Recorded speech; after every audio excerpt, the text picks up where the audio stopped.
नमस्कार दोस्तों, कैसे हैं आप लोग? आज मैं डिस्कशन करने वाला हूँ आईडीबीआई बैंक के बारे में।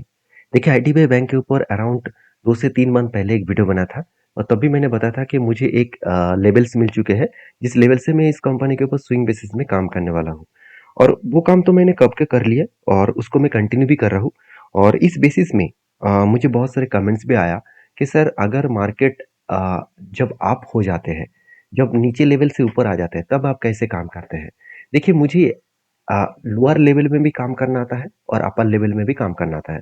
तो मैं कैसे काम किया लोअर लेवल में और अपर लेवल में भी कैसे काम करता हूँ, वो मैं आज नया स्ट्रेटेजीज़ आपको सिखाने वाला हूँ। तो इस स्ट्रेटेजीज़ को एज़ ए ब्लाइंडली फॉलो मत करना, क्योंकि हर स्ट्रेटेजीज़ में स्टॉप लॉस तो होती ही है और साथ ही साथ उसके ऊपर रिस्क तो होती ही है। तो आप प्लीज़ एक बार रिस्क लेने से पहले कोई भी एंट्री लेने से पहले आपके जो एडवाइज़र है उसके साथ एक बार बातचीत कर लेना। तो चलो वीडियो को शुरू करते हैं। शुरू करने से पहले रिक्वेस्ट करूंगा, चैनल को फॉलो नहीं करिए तो जरूर कर लीजिएगा, क्योंकि बहुत सारे अपडेट्स इस चैनल के माध्यम से आपको मिलता रहेंगे। तो देखिए आईडीबीआई बैंक जो बेसिकली देखा जाए तो एक सरकार के हाथ में ही पूरा का पूरा हिस्सेदारी है, क्योंकि प्रोमोटर जो life insurance corporation and president of India दोनों के पास ही अच्छा खासा होल्डिंग्स यहाँ पे देखने को मिलेगा। लाइफ इंश्योरेंस कंपनी के पास 49% एंड प्रेसिडेंट के ऊपर 45%। तो ओवरऑल 49 94% होल्डिंग्स गवर्नमेंट के पास ही है और बाकी कुछ बचे कुचे जो होल्डिंग्स है वो पब्लिक के पास है। इंस्टीट्यूशन के पास ना के बराबर होल्डिंग्स है। कोई बात नहीं, कंपनी जबरदस्त है। जब तक प्रोमोटर माल नहीं बेचेंगे तब तक कोई इंस्टीट्यूशन खरीदारी भी नहीं कर पाएंगे। तो क्या इस कंपनी में दम नहीं है? हाँ, जरूर दम है। कितना दम है चलो खुद ही देख लेते हैं। देखिए कंपनी के सेल्स में कोई भी इतना बड़ा झटका नहीं लगा कि चलो इस बार 5,000 का सेल हुआ, नेक्स्ट ईयर में 3,000 का सेल हो रहा है, 2,000 का हो रहा है, ऐसे बिल्कुल नहीं। कंपनी के एक रेंज के बेसिस में सेल्स हो रहा है। और प्रॉफिट के बारे में बात करो, कंपनी इस बार हाईएस्टली प्रॉफिट भी जनरेट किया।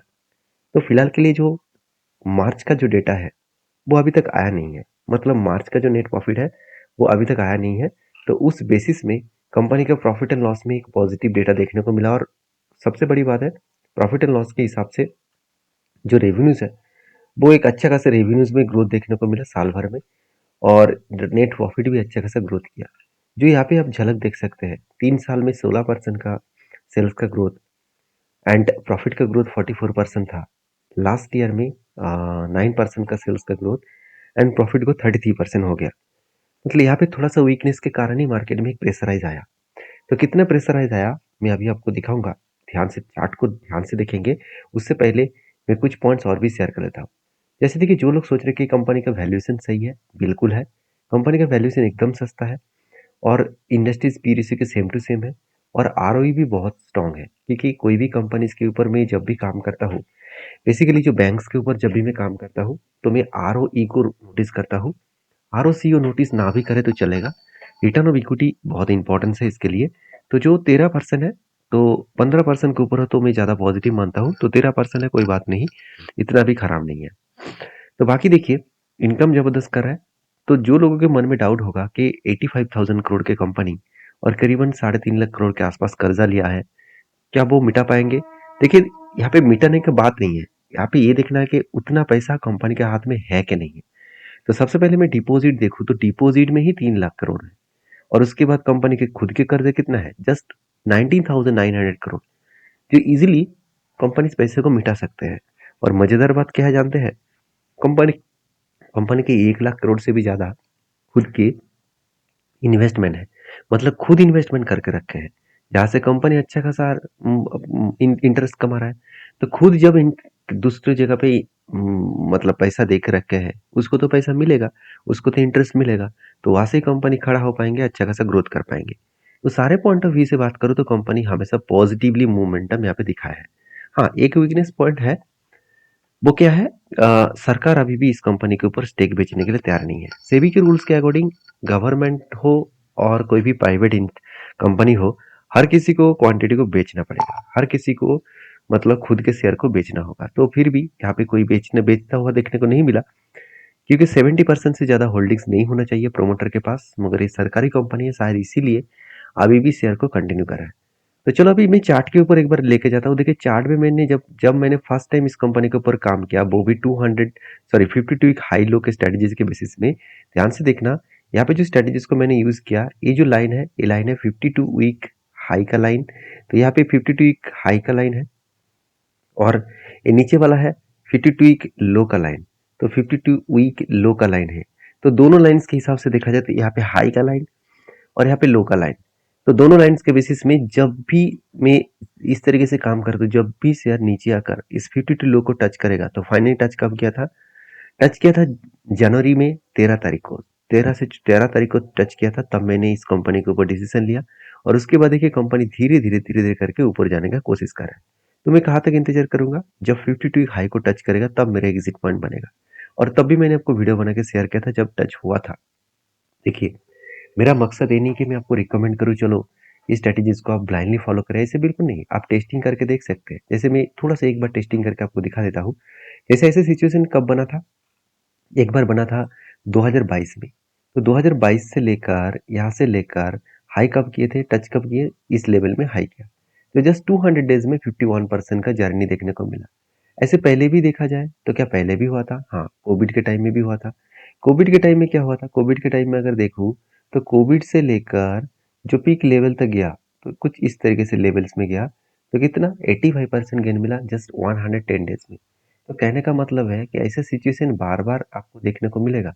आपको सिर्फ उसके ऊपर फॉलो अप एंड स्टडी करना पड़ेगा। तो बेसिकली तो यहाँ पे तो क्या हो गया, शेयर में तो ऑलरेडी मोमेंटम हो गया। तो ऑलरेडी कंपनीज के ऊपर जो जर्नी है कितना हो गया, तो जस्ट 22% का जर्नी हो चुके हैं। क्या मैं यहाँ पे एग्जिट कर लूंगा? बिल्कुल नहीं। तो इसको मैं कंटिन्यू जरूर करूंगा। उसके बीच में और एक स्ट्रेटेजी मुझे देखने को मिला, जो स्ट्रेटेजीज यहाँ पे मैं आपको सिखाने वाला हूँ। वो स्ट्रेटेजीज क्या है? मैं जब भी इस तरीके से कंपनी के ऊपर, जब भी किसी जगह पे हाई वॉल्यूम देखता हूँ, ध्यान से देखना, जब भी मैं किसी जगह पे हाई वॉल्यूम देखता हूँ और उस जगह पे कैंडल में कंटिन्यूअसली बाइंग देखने को मिलता है, मतलब मान के चलिए यहाँ पे कैंडल बने, कंटिन्यूअसली बाइंग कैंडल बने, मतलब कंटिन्यूअसली यहाँ पे बाइंग कैंडल बने, बीच में कोई भी रेड कैंडल नहीं बनना चाहिए। तो यहाँ पे क्या हुआ? एक, दो, तीन, तीन के तीन बाइंग कैंडल बने, इसके बीच में कोई भी रेड कैंडल नहीं है। तो इस लेवल को मैं क्या करूंगा? मार्किंग करूंगा। तो कैसे मार्किंग करूंगा? देखिए, मैं इस लेवल को इस लोअर साइड से अपर साइड तक मार्किंग करूंगा। तो इसका मतलब यहाँ पे क्या हुआ? यहाँ पे लोअर साइड से अपर साइड को जब मार्किंग किया तो टोटल रेंज निकल का आया कितना? 24%। ध्यान से देखना, 24%। तो इस रूल्स का एग्जैक्ट मैच क्या है, एग्जैक्ट पॉइंट्स क्या है कि जब भी शेयर नीचे आकर इस लोअर साइड को टच करे, मतलब जब भी शेयर नीचे आकर इस लोअर साइड को टच करे, तब बनेगा पॉजिटिव डिसीजन। तो फाइनली यहाँ पे टच किया और यहाँ पे टच करने के बाद यहाँ पे मेरा डिसीजन पॉजिटिव बना। इसको मैं कंटिन्यू कहाँ तक करूंगा? जब फिर वापस जाकर इस पीक लेवल को टच करे तब मेरा एग्जिट पॉइंट बनेगा। तो मैंने पहले तो इसके ऊपर एंट्री नहीं लिया था क्योंकि उस टाइम कंपनी के ऊपर वैल्यूएशन ज्यादा था और थोड़ा सा प्रेशराइज भी था। तो मैंने फर्स्ट एंटी पॉइंट्स लिया 52 वीक हाई लो के स्ट्रेटेजी के बेसिस में, और दूसरा एंटी में फिर से यहाँ पे एक स्ट्रांगली मुझे देखने को मिला, जो कुछ इस तरीके से देखने को मिला है। तो देखिए फाइनली वो लेवल्स में फिर से पहुंच चुके हैं। इसका मतलब यहाँ से मैं अगर इस लेवल तक कंटिन्यू करूँ तो ऑलमोस्ट ऑलमोस्ट 30% के आसपास जर्नी देखने को मिल सकता है। तो आप कहेंगे सर क्या ये 100% काम करता है? देखिए, मार्केट में कोई भी चीज़ 100% होता नहीं है। फिर भी मैं इतने सालों से काम कर रहा हूँ। मेरे एक्सपीरियंस से जब भी इस तरीके से कोई स्ट्रेटेजीज बनता है, वो शायद इमीडिएटली आपको प्रॉफिट ना दे, तो थोड़ा सा टाइम लग सकता है। अगर कंपनी स्ट्रांग है, फंडामेंटल स्ट्रांग है, फाइनेंशियल स्ट्रांग है, तो उसको रिकवरी जरूर वो करके आपको देंगे। तो बाकी आप एक बार टेस्टिंग करके देखना। तो मेरा व्यू जो है वो मैं आपके साथ शेयर किया हूँ। आपके क्या व्यू है मुझे कमेंट्स करके बता सकते हैं। और आप कौन सा कंपनी के ऊपर वीडियो देखना चाहते हैं वो भी मुझे कमेंट्स करके बताइए। तो मिलते हैं नेक्स्ट वीडियो में, तब तक के लिए धन्यवाद।